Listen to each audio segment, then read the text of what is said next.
మన రాష్ట్ర ప్రభుత్వం చాలా గ్రేట్.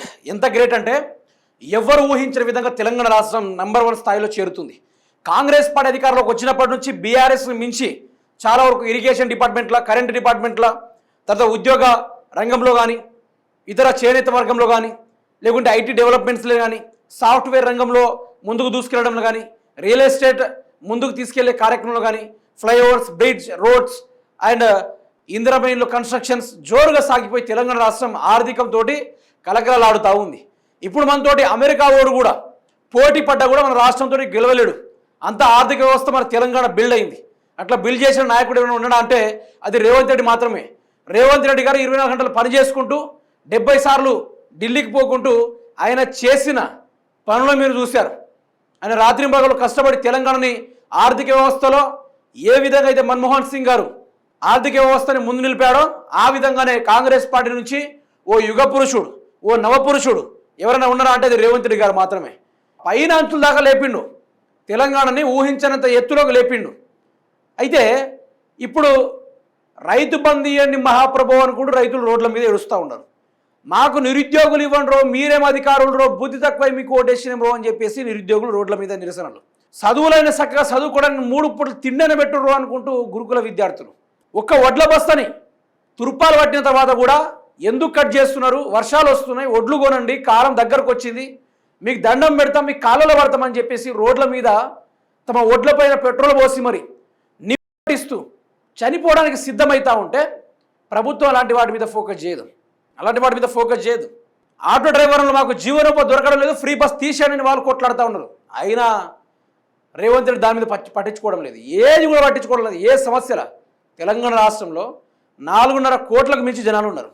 ఈ జనాలకు రేవంత్ రెడ్డి ఏమైనా చేస్తున్నాడా అంటే నాకో కబ్జా, నీకో కబ్జా, నీకో 10 ఎకరాలు, నాకు 5 ఎకరాలు అన్నట్టుగా డీల్ సెట్ చేసుకుంటూ తలా ఓ దిక్కున తెలంగాణ రాష్ట్రాన్ని దోచుకుంటున్నారు. వీళ్ళు ఏదైతే భూభారతి అని ఇచ్చిర్రో ఈ భూహారతిలో భూముల్ని హారతిచ్చుకుంటూ ప్రజలకు పంగనామాలు పెడుతూ వీళ్ళు కబ్జాలు చేస్తూ ఉన్నారు. ఇప్పుడు ఇవన్నీ జరుగుతూ ఉంటే రేవంత్ రెడ్డి అట చీరలు ఇస్తూ ఉంటారు. మహిళా సంఘాల గ్రూపులు ఎవరైతే ఉంటారో వాళ్ళకి నాణ్యమైన చీరలు, గట్టి చీరలు అని ఇస్తూ ఉన్నాడట. నేను మొదలనే చెప్పిన రేవంత్ రెడ్డి మైండ్ సెట్ అర్థం చేసుకోవాలి అంటే ఆషామాషి వ్యవహారం కాదని చెప్పిన. ఆయన 2.5 సంవత్సరాలు, ఇప్పుడు 3 సంవత్సరాలు దాటింది కదా, దగ్గర 3 సంవత్సరాలు దాటడానికి సిద్ధమైంది. ఈ 3 సంవత్సరాలల్లో రేవంత్ రెడ్డి గారు మంచి ప్లాన్ వేసిర్రు. 3 సంవత్సరాలు మంది సంపాదించుకోవాలి, 2 సంవత్సరాలు వచ్చిన తర్వాత గ్యారెంటీలు అమలు చేయాలి, త్రూ ద మహిళల ద్వారా మహిళా ఓట్ల బ్యాంకుని మనం పెంచుకోవాలి, మహిళా ఓట్లను మనం తీసుకోవాలి ఎక్కువ శాతం అని చెప్పేసి రేవంత్ రెడ్డి నిన్న మంత్రి సీతక్క గారు మహిళలకు 2500 చెప్పేసి మాట్లాడారు. మహిళలకు 2500 అని చెప్పేసి మాట్లాడారు.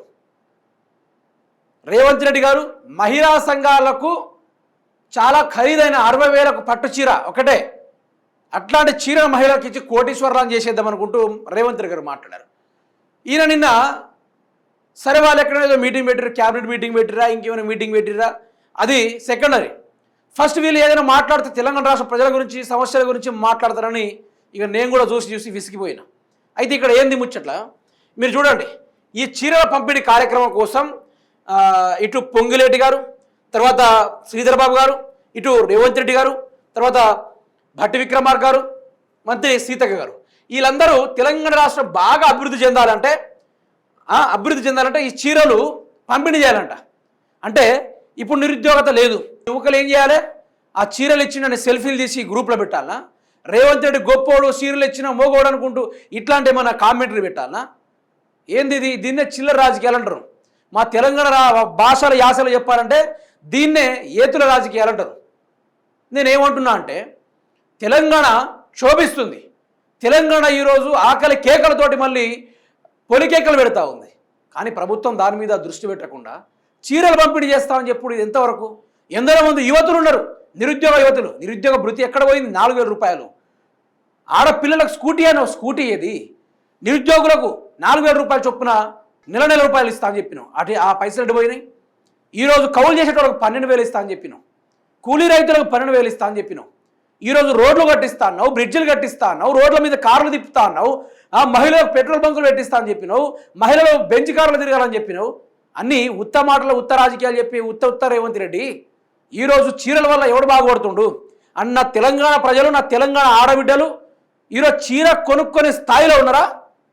అంటే రేవంత్ రెడ్డిని లెక్కేంది అంటే నీ కథ ఏందన్నట్టు ఇక్కడ మహిళలకు చీరలు ఇచ్చేసి ఓట్లు మళ్ళీ దండుకోవాలి. ఈసారి ఓట్లు కాదు, చెప్పులు తప్ప ఓట్లు అనేది పడదు. చెప్పులు పడతాయి, బ్యాలెట్ బ్యాగ్స్ మొత్తం చెప్పులతో నిండిపోవాలి. ఏ లెక్కన ఓటేస్తారని మళ్ళీ ఇట్లాంటి కార్యక్రమాలు.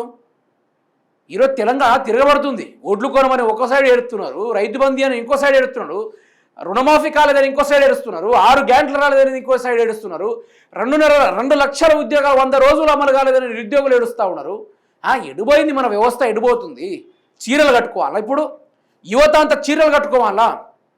చీరలు కట్టుకొని రోడ్ షో చేయాలన్నా? రోడ్ స్టంట్ చేయాలన్నా? ఏమైనా ధమాకుండే మాట్లాడుతూ ఉన్నారా? ఏమైనా మెదడుండే మాట్లాడుతున్నారా? ఇట్లాంటి చర్యలు ఏమంటారు? పనికిరాని వ్యవస్థ అంటారు. దీన్నే పనికిరాని వ్యవస్థ అంటారు. సీఎం సాబ్, ఇది కరెక్ట్ కాదు, ఇది కరెక్ట్ కాదు. నువ్వు ఏదో చేసి ఏదో చేద్దాం అనుకుంటున్నావు, కానీ అదంతా ఫెయిల్ అవుతుంది. ఏదో ఒక రోజున రోడ్డున పడవుడు ఖాయం. దాంట్లో తగ్గే ప్రసక్తే లేదు రేవంత్ రెడ్డి గారు. మీరే చూడండి మిత్రులారా, ఏంది ఇది? ఈ ప్రోగ్రామ్స్ ఏంది? మనకేం కావాలి? మనకు కావాల్సింది ఏంది? వీళ్ళు చేస్తున్నది ఏంది అనేది నేను అడుగుతా ఉన్నా. ఈ చీరల పంపిణీ ఎవరికి కావాలి అన్న? తెలంగాణలో చీరలు కొనడానికి కూడా సిద్ధంగా లేరా ఈరోజు? మీకన్నా కేసీఆర్ నయమా? మీకన్నా కేసీఆర్ నయం. ఆయన పనులు చేసుకుంటూ ఉపాధిని కల్పించుకుంటూ ముందుకెళ్ళాడు. కానీ మీ లెక్క అన్ని ఉపాధులను బంద్ చేసి వన్ అండ్ ఓన్లీ చీరల కార్యక్రమం, చీరల పంపిణీ కార్యక్రమం అని చెప్పేసి గిన్ని డ్రామాలు కేసీఆర్ చేయలే, ఇన్ని గనం చేయలే. ఆయన పనేందో, ఆయన ప్రజలకు ఇవ్వాల్సిందేందో అదే చూసుకుంటూ పోయింది తప్ప ఇన్ని కార్యక్రమాలు ఆయన మాత్రం పెట్టలే. అబ్బా, ఇప్పటిదాకా స్టిల్ నేను చెప్తున్నా కదా, ఇప్పటిదాకా అటువంటి కార్యక్రమాలు కేసీఆర్ చేయలే. మరి వీళ్ళే ఎందుకు ఇట్లా అనేది క్వశ్చన్ మార్క్. చెప్పాలి రేవంత్ రెడ్డి, దీనిపైన స్పందించాలి, మాట్లాడాలి.